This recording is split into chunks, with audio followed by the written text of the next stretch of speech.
Hello सगळ्यांना, श्री स्वामी समर्थ. स्वागत आहे नवीन एका मिनी ब्लॉगमध्ये. आणि आज तो दिवस आहे जेव्हा मला ते प्रॉमिस दिलेलं आहे ते मला पूर्ण करायचं आहे. आणि गार्गीला आणि मनूला खूप दिवस झालं प्रॉमिस केलं होतं की त्यांना पनवेलला घेऊन जाणार आहे. कशासाठी, का चाललं आहे पनवेलला, तो संपूर्ण व्हिडिओ बघितला की तुम्हाला नक्कीच समजेल.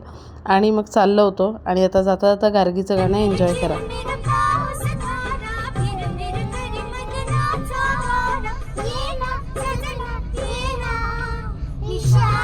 गाडीमध्ये बसलं की यांचं गाणी लावा, डान्स करा हे चालू होतं आणि असा आमचा प्रवास चालू झाला. त्याच्यानंतर मॉलमध्ये पोहोचलो आणि गाडी आम्ही पार्क केली पार्किंगमध्ये आणि त्याच्यानंतर मॉलमध्ये गेलो. काही शॉपला व्हिजिट केलं, काही आवडलं, काही नाही आवडलं. काहींची प्राईस खूप होती त्याच्यामुळं फारसं काही घेतलेलं नाही आहे. त्याच्यानंतर आम्हाला ज्यासाठी आम्ही आलो होतो तो होता म्हणजे गेम झोन, टाईम झोन. तिथं आम्हाला गेम्स खेळायचे होते तर मग तिथं वरती गेलो होतो आम्ही. सेकंड फ्लोअरला गेम झोन आहे. खूप छान गेम आहेत, मुलांना नक्की तुम्ही घेऊन जाऊ शकता. छान अशा ॲक्टिव्हिटीज वगैरे आहेत, मुलांना काही गेम्स वगैरे आहेत ते खेळू शकतात. इथं मुली एन्जॉय करतच होत्या पण मुलींबरोबर त्यांचे बाबाही एन्जॉय करत होते. आणि रिअलमधली गाडी चालवून किंवा रिअलमधली 4 व्हीलर चालवून कंटाळा आला होता म्हणून हे जी गेम झोनमधली गाडी आहे ते पण चालवत होते. त्यांनी पण खूप एन्जॉय केलं, मुलींनी पण खूप एन्जॉय केलं.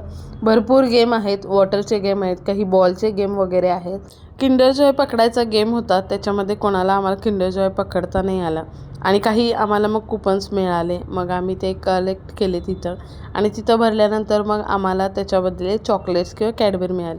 मनूच्या बाबांनी खूप एन्जॉय केलं, मुलींपेक्षा तेच जास्त एक्सायटेड होते आणि त्यांनी खेळले पण. आणि मुलांना कधीतरी आपण थोडाफार वेळ दिला की त्यांनाही खूप छान वाटतं. आणि त्याच्यानंतर काही बंदुकीचे गेम होते. मला सगळ्यात जास्त आवडला म्हणजे डायनासोरला पाण्याने मारायचं.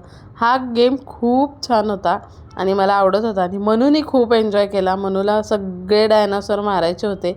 गार्गीला काही मारता आले नाहीत म्हणून तिला बाबा मदत करत होते.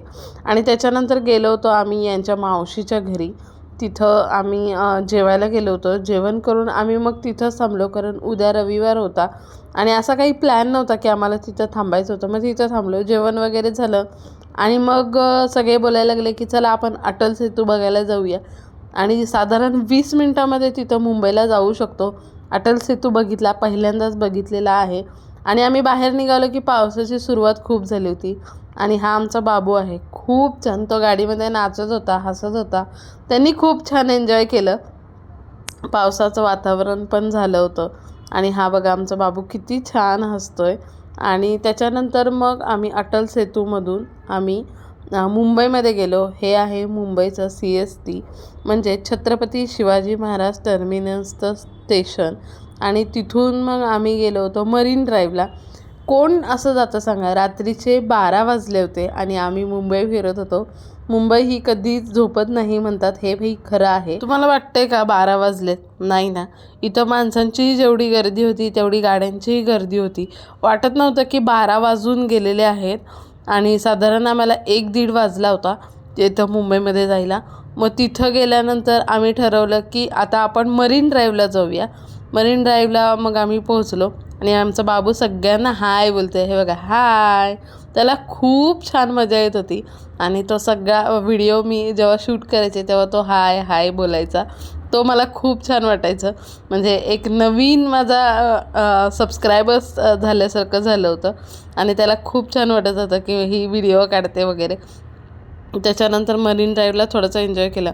समुद्र तुम्हाला दिसत नसेल पण ही रात्रीची मुंबई आहे. तुम्ही आता म्हणाल की काय आम्ही बघितलीच आहे, पण रात्रीची खरंच खूप छान दिसते आणि मी पहिल्यांदा बघितली आहे.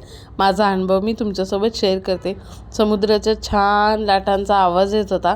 त्याच्यानंतर थोडा वेळ तिथं बसलो, कॉफी वगैरे पिली आणि मग आम्ही रिटर्न आलो.